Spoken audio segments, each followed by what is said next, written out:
Assalamualaikum warahmatullahi wabarakatuh.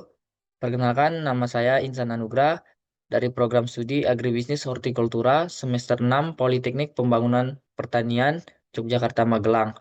Pada video kali ini saya akan menjelaskan terkait tentang hasil pengerjaan ujian tengah semester perdagangan internasional. Langsung saja yang pertama yaitu komoditas pertanian atau produk agribisnis yang memiliki potensi untuk diekspor atau telah diekspor di daerah Nusa Tenggara Barat. Yang komoditas pertanian di NTB yang memiliki potensi ekspor yang pertama itu ada jahe atau yang bernama Latin Zigimber officinale, di mana merupakan salah satu jenis tanaman dari subtanam hortikultura, yaitu tanaman biofarmaka atau obat. Jahe adalah tanaman rimpang atau tanaman yang batang tumbuhannya menjalar di bawah permukaan tanah dan akar baru dari ruas-ruasnya. Selanjutnya yang kedua yaitu kunyit atau yang bernama Latin Curcuma domestica Val, di mana merupakan tanaman suku temu-temuan yang senyawa utama yang terkandung dalam rimpang kunyit adalah senyawa kurkuminoid, di mana senyawa kurkuminoid ini memberikan warna kuning pada kunyit.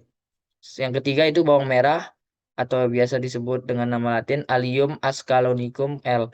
Merupakan sayuran rempah yang berumbi lapis, berakar serabut, daunnya berbentuk silindris.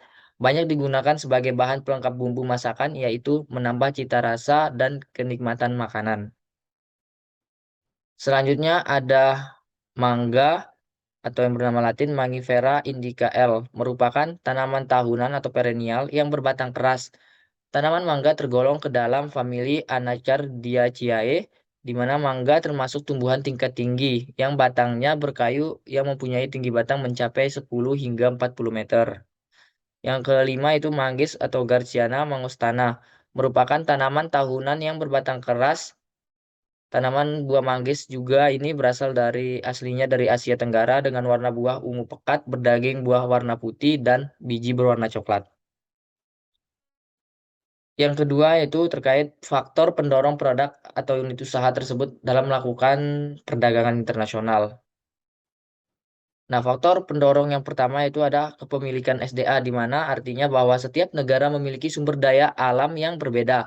Untuk itu, adanya perdagangan internasional membuat beberapa wilayah di beberapa negara melakukan ekspor suatu komoditas karena memiliki sumber daya alam atas komoditas tersebut yang tidak dimiliki oleh negara lain.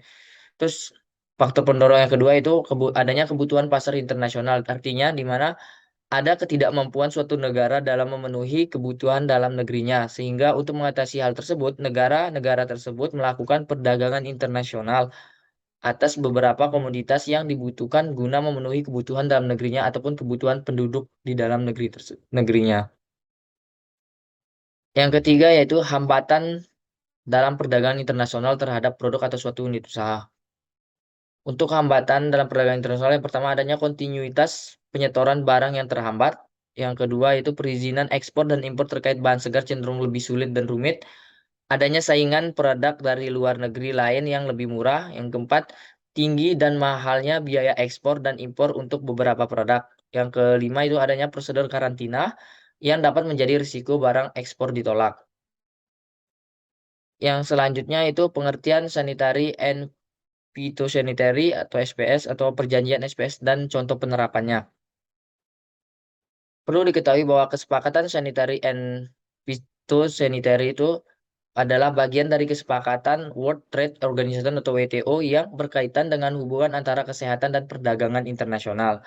Nah, kesepakatan ini merupakan perjanjian di mana eksportir harus memenuhi syarat sanitary and phytosanitary untuk produk yang akan diekspor seperti kesterilan bahan baku segar dari penyakit dan hama yang ikut pada produk agar tidak menyebar luas. Nah, untuk contoh penerapannya itu yaitu ada pada ekspor bahan segar seperti sayur dan buah harus memenuhi persyaratan karantina agar bebas dari hama dan penyakit yang berpotensi terbawa ke negara tujuan ekspor. Baik, mungkin itu saja yang dapat saya sampaikan. Lebih kurangnya saya mohon maaf. Sekian, wassalamualaikum warahmatullahi wabarakatuh.